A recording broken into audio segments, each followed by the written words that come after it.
Bonjour et bienvenue. Voici la lecture du texte Conscience de groupe écrit le 17 octobre 2022.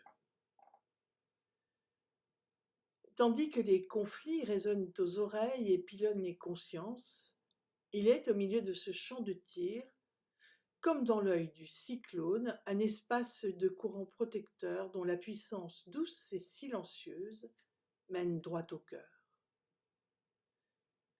Dans ces temps de contraste, laissant le choix à chacun d'opter pour les tumultes égotiques ou pour la sérénité toute simple, le monde nouveau s'installe tandis que l'apparence laisserait croire que c'est l'ancien qui a le dessus.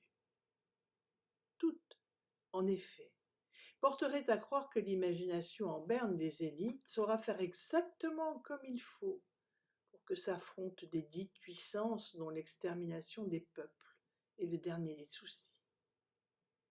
Sûr, nous pensons n'avoir pas choisi ces horreurs, et c'est un fait que nous n'avons pas décidé, là, de participer à ce qui s'éloigne de ce que devrait être aujourd'hui un dialogue diplomate en lieu et place de provocation, d'où qu'elles viennent.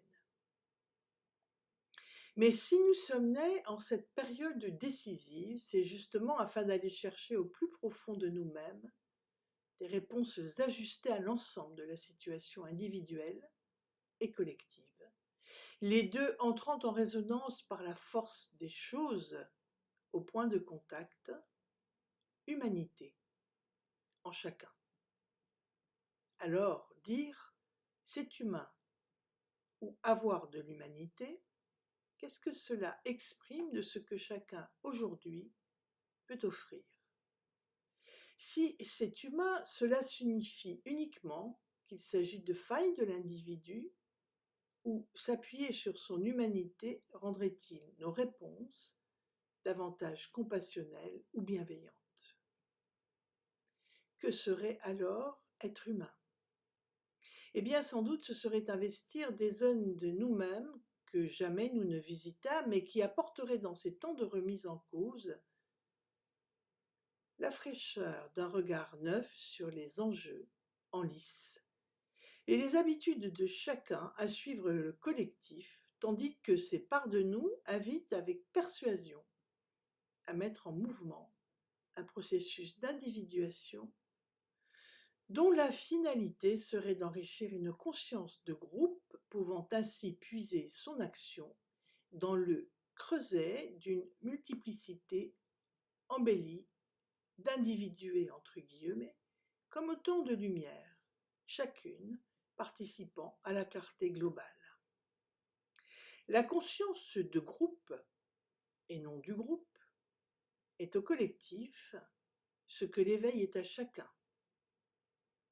Une dimension échappant à l'horizontalité et voguant sa libre pensée sur la crête d'une déferlante, roulant son flot puissant au cœur même de l'océan commun à tous. C'est de ce mouvement, induit individuellement, via le chemin d'éveil de chacun, que la conscience de groupe trouve sa force de conviction et d'action, puisant dans cette manne des innovations à expérimenter, est venue se poser, comme autant de nuées d'oiseaux exotiques et colorés, sur les rives de nos mentales, enfin au repos.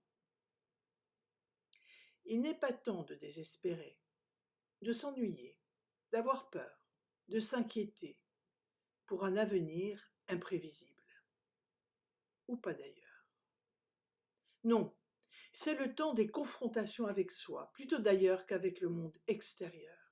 C'est le temps de plonger en soi à la recherche de sa puissance inutilisée et donc entière, par ailleurs inépuisable puisqu'alimentée par une source intarissable, pour peu que l'on s'y abreuve avec humilité et don absolu de soi, s'abandonnant comme un enfant confiant à cette origine du monde de laquelle nous sommes nés et dont la moindre des choses serait que nous lui rendions grâce et lui fassions honneur en installant, dans le maintenant d'ici, son incomparable beauté, si chère à nos cœurs.